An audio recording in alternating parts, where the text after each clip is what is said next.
Ahoy there folks, and welcome to Deal. This quaint little Kentish coastal town has been much celebrated in the national press as one of the finest places along all of England's coastline to live, especially if you're otherwise based out of London. So today, I hope you'll all enjoy joining me for a tour of my hometown to talk a little bit about its history, about its location, and what makes this town so special. At the end of this, we'll talk about what that reputation has meant for the town, how it affects the community in both positive and negative ways.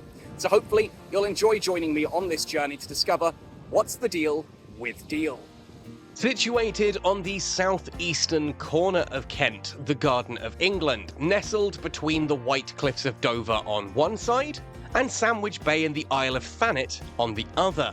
Overlooking the historic Goodwin Sands of the English Channel, flanked by not one but two impressive castles, and with views across to France on a clear day, it's easy to see why Deal might be popular. I mean, it certainly has a lot to offer visually, if nothing else. But then it has those connections. London, the capital city of England. It's an easy place to find good work, but from my personal experience, it can be a pretty awful place to live.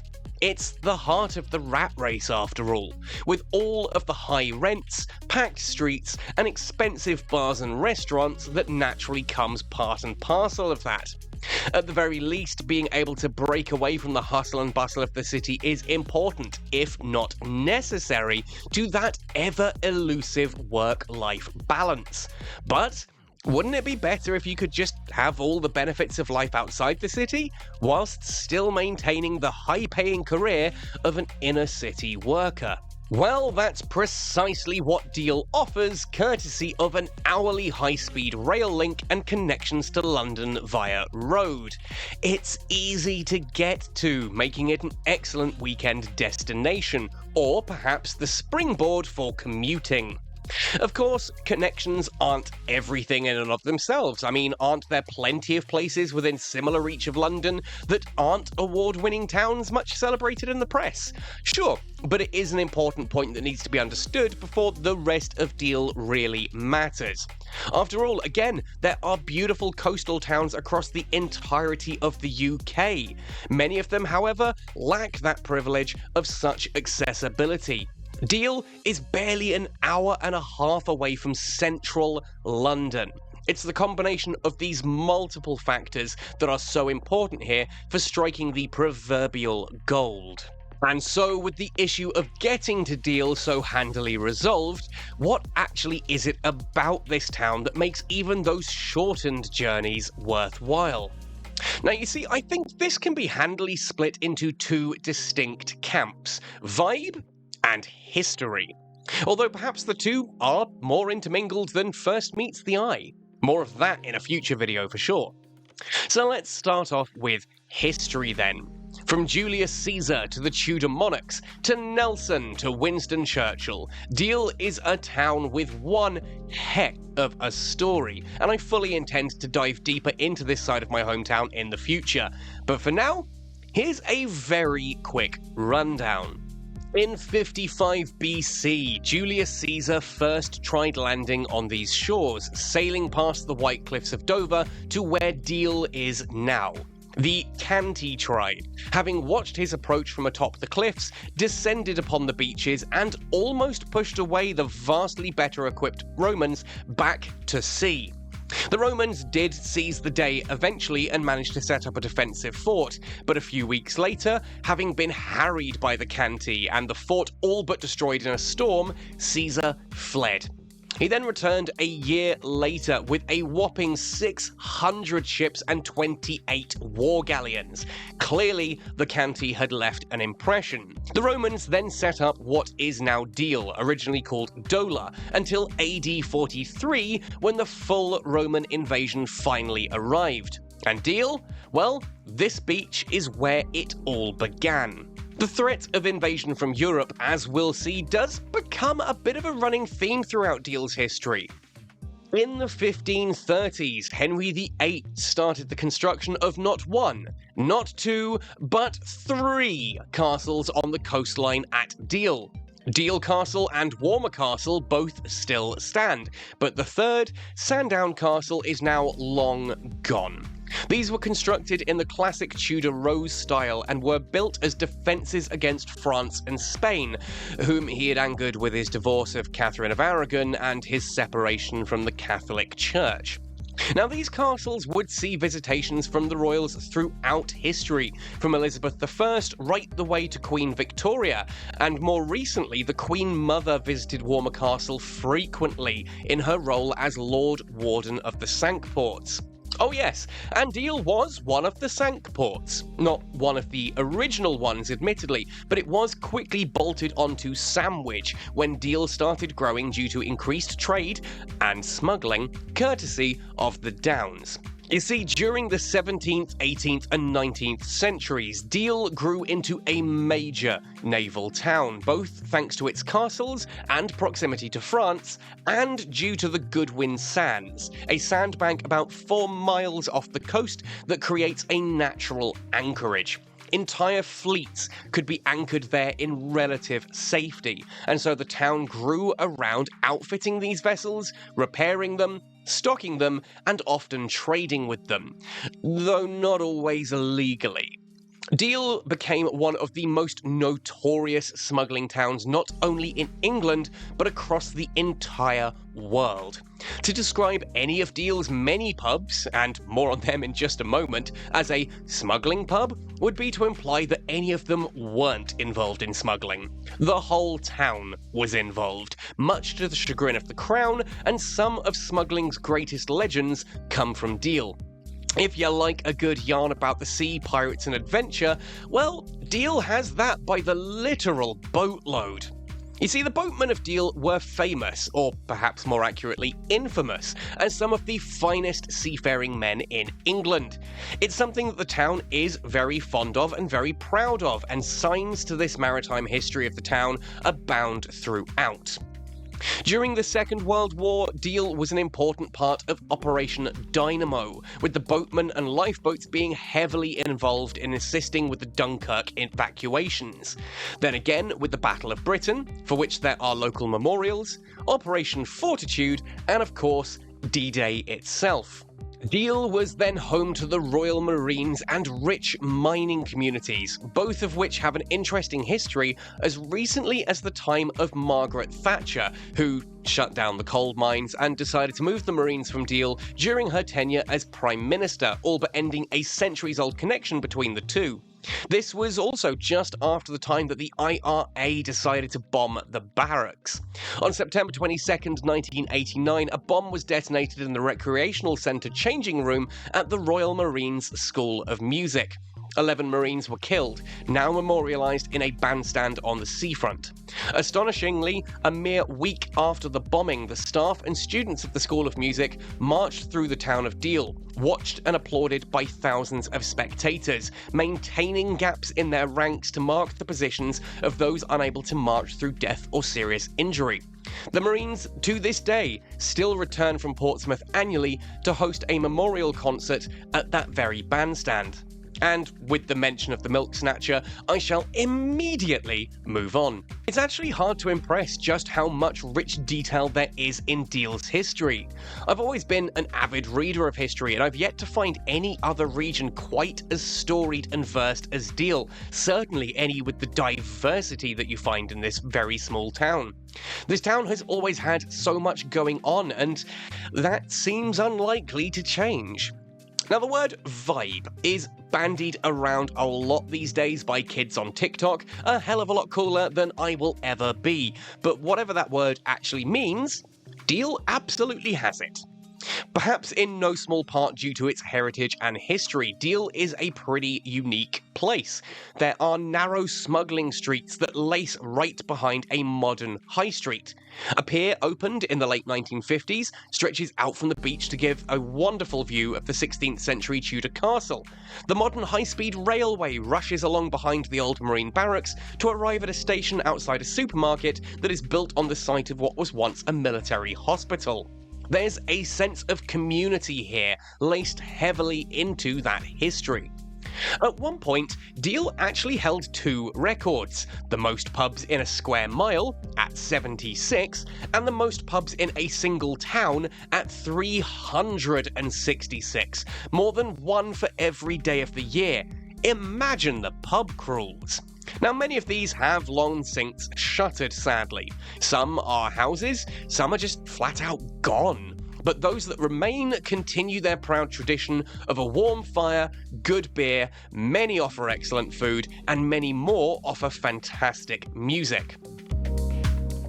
Deal has always been an excellent town for a musical night out. There's almost always someone playing somewhere, though I'm personally an ardent supporter of the many open mic nights. Why see one artist when you can have an evening with 20, and maybe even join in yourself?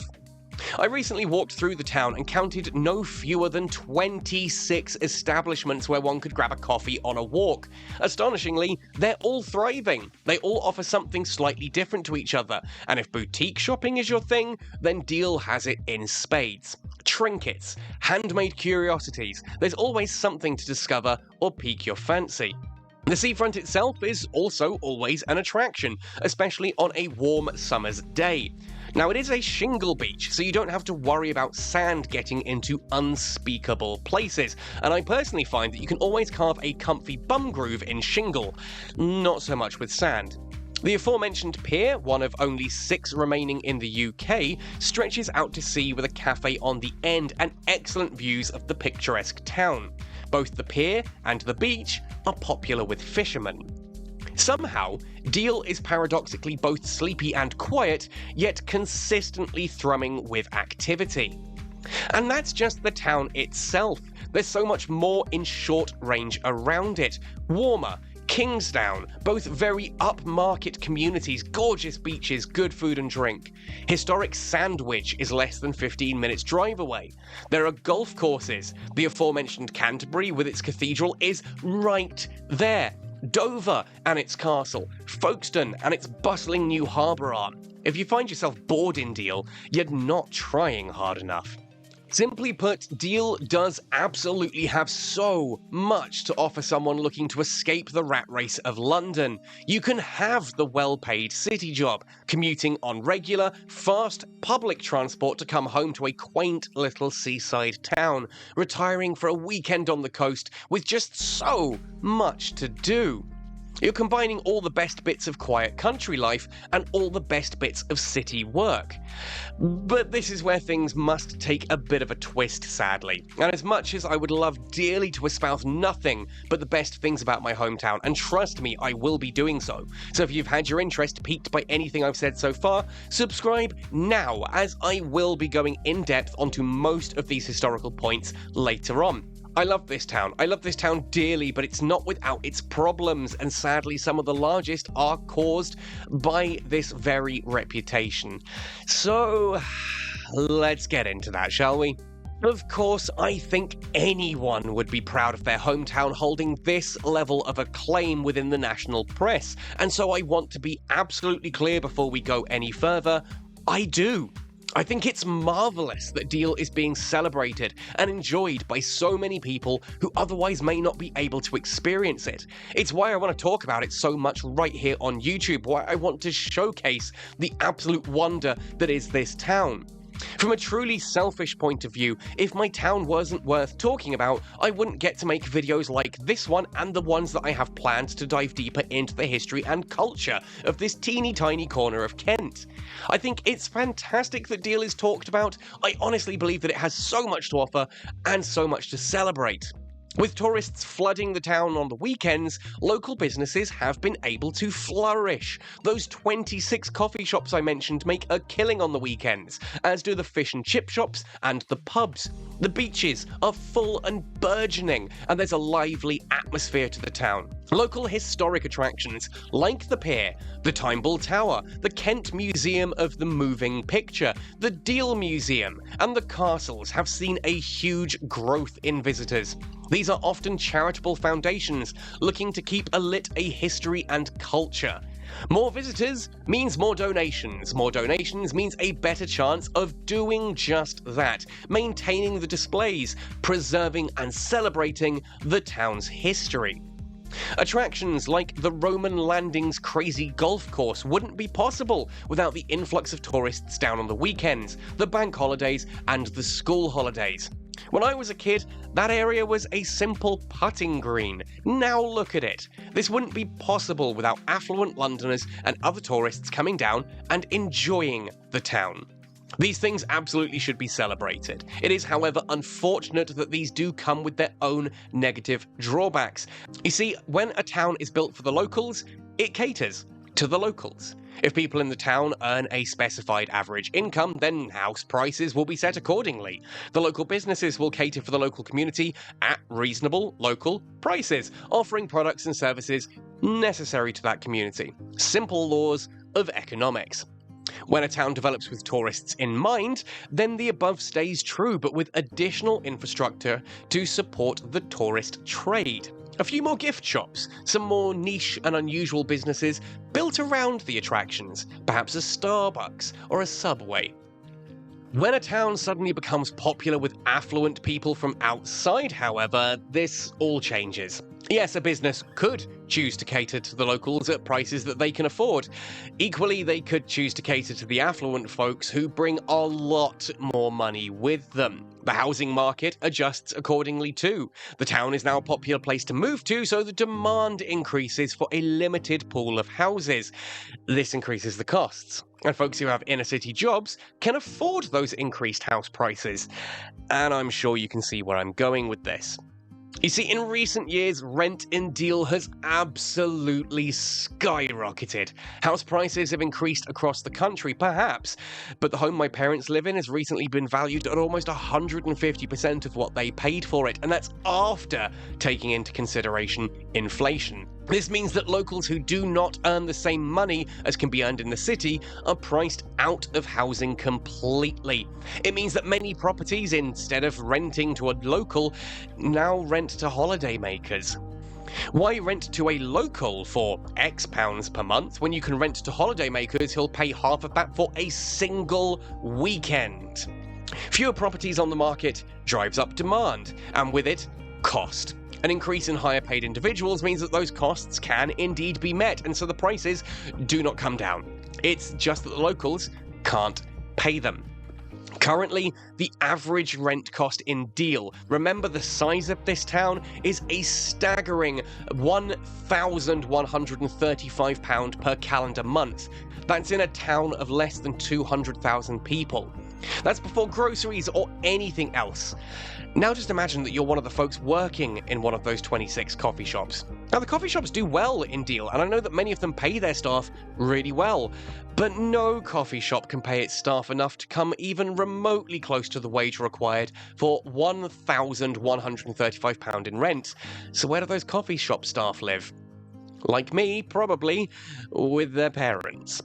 And when your market suddenly has an influx of richer people, then shops and businesses adjust to cater to them. Of course, a business chases those who can pay more. I don't begrudge that. But it does mean that a town centre that once charged prices for simple products aimed at the local community now doesn't cater to them anymore, and has priced them out of many of the things they would otherwise enjoy.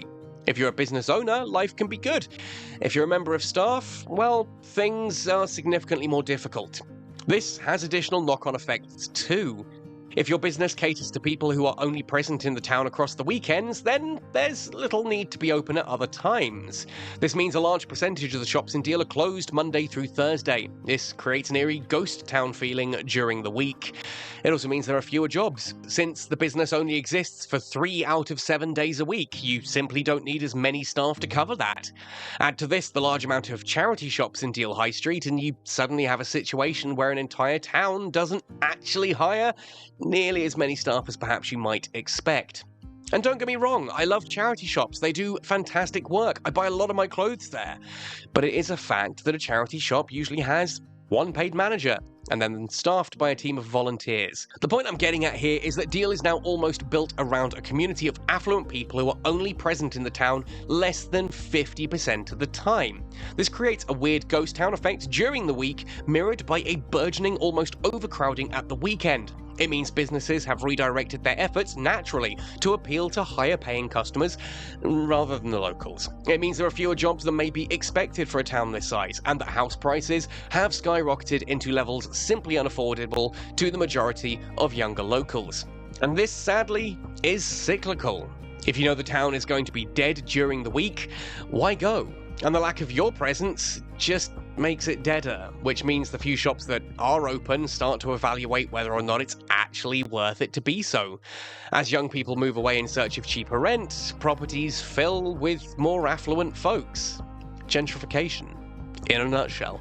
Now, normally I'd want to wrap up a video like this with something positive, a way forward that benefits everyone, but I simply don't know what that is. This is a zero-sum game, sadly.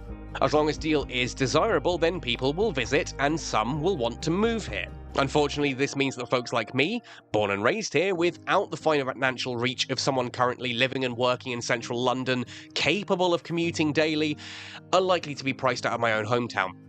And sadly, as other local towns like Folkestone undergo this same process, it's starting to look like I could be pushed further and further afield. Again, I am absolutely proud of Deal for what it is, and I don't begrudge the situation. It's simple market forces at play, but it is a sore feeling in my heart to admit that I may one day be forced to leave Deal, as I simply can't afford to stay. Deal? Absolutely, it's definitely worth visiting. It's an exceptional town full of exceptional people with an exceptional history. It is a town worth celebrating and enjoying to its fullest.